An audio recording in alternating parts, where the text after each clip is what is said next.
સુરતમાં ડિજિટલ અરેસ્ટના શિકાર થતા એક વ્યક્તિ બચ્યા છે। ડિજિટલ અરેસ્ટ વ્યક્તિને સાયબર ક્રાઇમની ટીમે બચાવ્યા। 72 કલાકથી ડિજિટલ અરેસ્ટ મનપાના પૂર્વ કર્મચારીને બચાવવામાં આવ્યા। લાઈવ ડિજિટલ અરેસ્ટ દરમિયાન સાયબર ક્રાઇમની જે ટીમ છે તે ટીમ ત્રાટકી માફિયાએ મુંબઈ ક્રાઇમ બ્રાન્ચની ઓળખ આપી અરેસ્ટ કર્યા હતા। ડોક્યુમેન્ટનો ખોટો ઉપયોગ કરી અને ધમકી પણ આપી ડિજિટલ અરેસ્ટ પૂર્વ કર્મચારી કે જે 5 કરોડની મની લોન્ડરિંગ કેસનો તેના પર આરોપ મૂકવામાં આવ્યો। ડિજિટલ અરેસ્ટ દરમિયાન બોગસ કોર્ટ ઊભી કરી અને સજા પણ સંભળાવાઈ। अच्छा बहुत टाइम हो चुके इस चीज में रह के इस चीज में करने में बहुत टाइम अच्छा अच्छी तरह से जानता हूँ क्या होता अच्छा साफ साफ पॉइंट पे आइए ना आपके सामने कौन है खड़े जरा हमें भी बुलाइए जरा हम बात करते हैं जरा सामने लेके आइए अच्छा आइए जरा सामने कौन है आपके हाँ मेरे सामने बुलाइए हाँ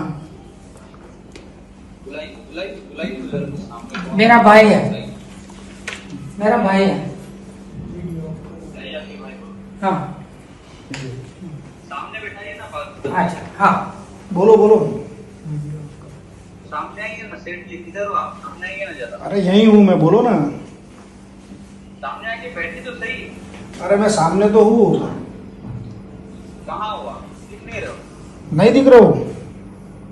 नहीं अरे मैं तो दिख रहा हूँ। आप अपना फेस तो दिखाओ, आपका भी नहीं दिख रहा है। आपके भाई ने तो ऑलरेडी देखा है सामने तो आइए आप अरे मैं वही बोलता हूँ, आपके भाई का फेस देखना है ना, तो पहले आपका तो फेस दिखाओ। क्यों आपको हमारा फेस दिखना है? अरे आपका फेस नहीं दिख रहा है इसलिए बता रहा हूँ। अच्छा ये खन्ना सर हो ना? फिर आपको क्या क्या क्या नाम आपका? खन्ना सर। क्या हाँ अच्छा तो फेस तो दिखाओ आपका। क्यों मेरा फेस आपको मेरा फेस देखे क्या आप क्या करोगे मतलब मेरा फेस देखे आप क्या अरे मेरे को कुछ नहीं करना, फेस देखना है खाली। क्यों फेस तो दिखाओ, देखते तो सही, आप वही हो ना? क्या कर लो आप फेस देखे क्या करोगे पहले ये मुझे बताइए अरे आप फेस क्यों नहीं दिखा रहे हो? डरते क्यों हो? मैं इसके भाई हूँ। मुझे पकड़ सकते हो आप किसको? मैं क्यों पकड़ूंगा आपको?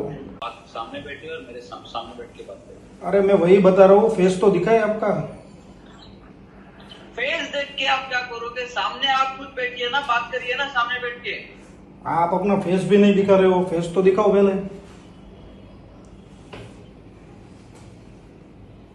क्या हेलो। लगता है मतलब आपको मतलब आपको मतलब क्या मतलब? सब चीज में आप हमको हमको क्या बेवकूफ बनाएंगे क्या किसको बेवकूफ बनाएंगे?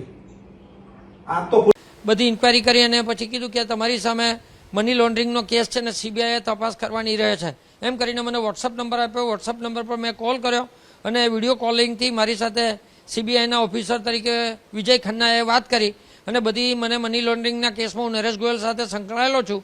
રૂપિયા 538 કરોડનું કૌભાંડ છે, 247 એટીએમ કાર્ડ છે, જે પૈકી એક એટીએમ કાર્ડ મારા નામનું કેનરા બેંકનું છે અને જેમાં 24 પરિવારના 2 કરોડ રૂપિયાનું ટ્રાન્ઝેક્શન મારા નામથી બેંકમાં થયું છે અને તેની અંદર 10% લેખે 20 લાખ રૂપિયા નરેશ ગોયલે મને કમિશન આપ્યું છે અને આ બેંકનું એકાઉન્ટ વાપરવા બદલ 5 લાખ રૂપિયા અલગથી આપ્યા છે। એમ કરી 25 લાખ રૂપિયા મને નરેશ ગોયલે ચૂકવ્યા છે એવું નરેશ ગોયલનું સ્ટેટમેન્ટ છે ને તેથી તમારા તમામ ફાઇનાન્શિયલ એસેટ્સની અમારે તપાસ કરવાની રહે છે।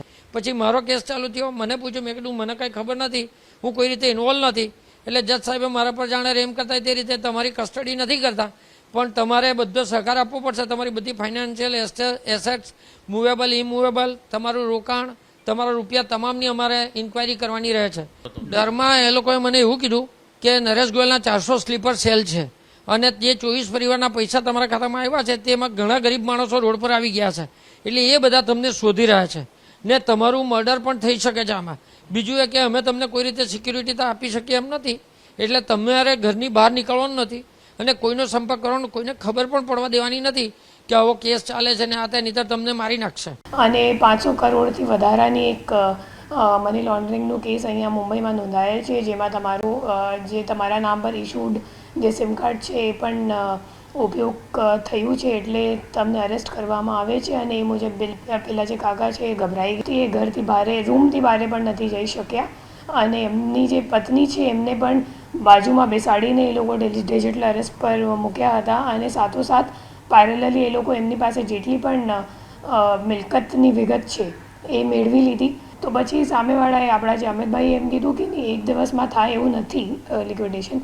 અને તો સામેવાળાએ કીધું નહીં, એ તો તમારે કરવું જ પડશે અને અગર તમારે અમારી હેલ્પ જોઈએ છે તો અમે લોકોને OTP આપો, અમે લોકો તમારું કરી દઈએ. તમે નેટ બેન્કિંગ ID, પાસવર્ડ વગેરે બધું આપો અને પછી અમે લોકો જ કરીને તમને આપીએ. અને આ અકાઉન્ટમાં તમારે ટ્રાન્સફર કરવાનું છે, જે અકાઉન્ટ છે RBIની અકાઉન્ટ છે, એવી કરીને એવી વાતો એ લોકો કરતા હતા. તો મીનવાઇલ જે વિક્ટિમ છે, જે અમિતભાઈ છે, એમના ભાઈને આ બાબતની ખબર પડી. પછી એમને સાયબર સેલમાં જાણ કરીને પછી અમારી ટીમ ત્યાં એમને રેસ્ક્યુ કરીને અહીંયા લઈને આવી ગઈ.